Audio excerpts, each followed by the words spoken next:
If you're visiting LA, you'll notice that there are many highways intersecting with each other and that many spread out across the city. Same in other cities such as Atlanta, Houston, and Detroit.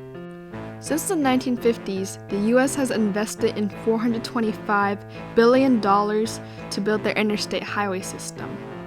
During the time of segregation, they used urban renewal as a way to destroy black neighborhoods and separate white people and people of color.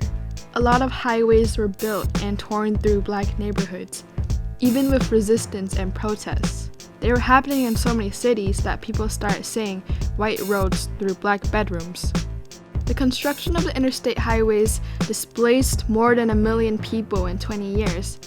These neighborhoods had built up a lot of pollution, resulting in many health disparities such as asthma, heart disease, and lung cancer. Personally, I live in West Oakland, and I every day will wipe off my table and see the amount of soot that is on my table. That is directly related to the emissions in the air that settles on our property.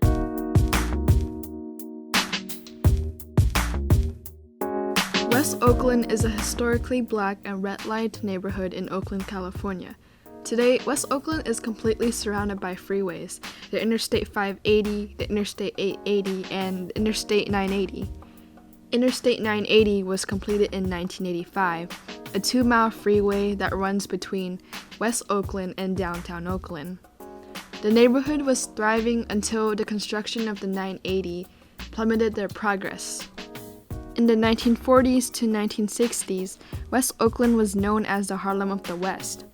7th Street was bustling with jazz and blues performances, record companies, clubs, and other businesses. When the construction of highways, BART, and a regional post office began, businesses owned by black people were forced to be torn down. There has been a push to remove Interstate 980 by state and local officials, such as Senator Alex Padilla and Mayor Libby Schaaf, and organizations like Connect Oakland. To this point, the visions for a reimagining, removal, realignment of Interstate 980 have been sort of advocacy driven. There has not been dedicated funding or community planning that's been done. It is contemplated somewhat in the draft downtown Oakland specific plan that our colleagues in the planning and building department are leading. But at this point, it looks like there's state and federal funds that could really allow communities like Oakland to consider whether it wants to do an effort to attempt to repair those wrongs that have happened and potentially redevelop,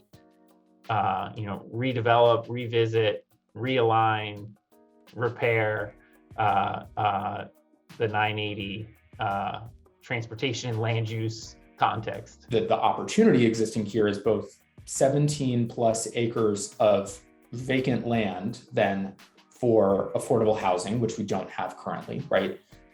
There's also plenty of opportunity for green space, which is desperately needed across the city. Just having more parks is fantastic.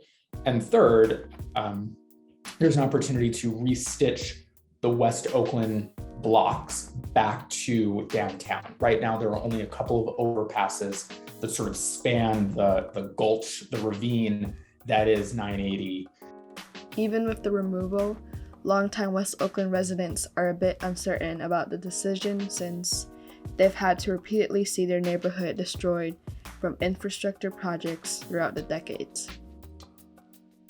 The freeway removal will cause potentially the displacement of other folks in the neighborhood. And so I'm acutely aware that we as the city, and by extension the state and the federal government, need to do everything we can to help folks feel secure who live here currently so that they don't see this project as the wave that will carry them away, but in fact, the tide that will lift their status as well.